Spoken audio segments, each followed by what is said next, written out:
انا مبهوره بجد بالمنتج ده، وتعالى اقول لكم ليه. فترات كده من حياتي بحب ان انا ارجع لي الحاجات الطبيعيه. فتره بجرب ده من بيت الزيت، ده ميكستشر اوف اويل تستخدميه عشان تفتحي سنسيف اريا. انا اصلا بستخدمه على ماي اندر ارم. انا بقالي فتره ما بستخدمش ديودرنت بسبب البرودكت ده، ان هو ريحته حلوه قوي. بالنسبه لي كان اختراع. هو كمان بيفتح الاندر ارم من غير سايد افكتس عشان هو كله natural products.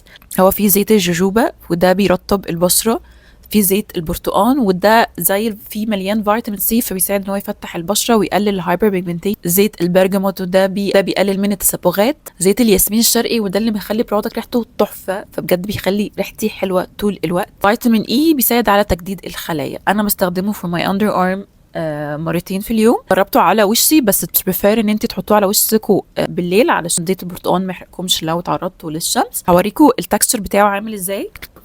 ريحته حلوه قوي بجد، يعني انا بحس ان انا نضيفه جدا بعد ما بستخدمه. ده التكستشر بتاعته اتس اويلي بس بيتص بسرعه جدا، و اتس بريفير ان انت بعد ما تنضفي يور برايفت اريا ايا كان او السنسيتيف اريا تحطيه.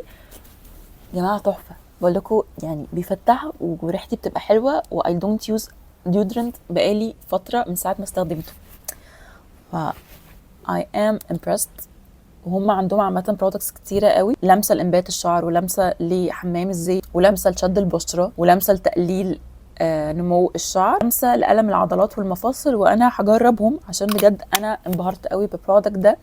ويا جماعه ريحتي تحفه دلوقتي، انا مبهوره بالمنتج ده. فدونت فورجيت ان انتوا تشيك الصفحه بتاعتهم عشان هم عندهم حاجات خطيره. انا بنجرب حاجه تانية من عندهم اقول لكم ماي فيدباك.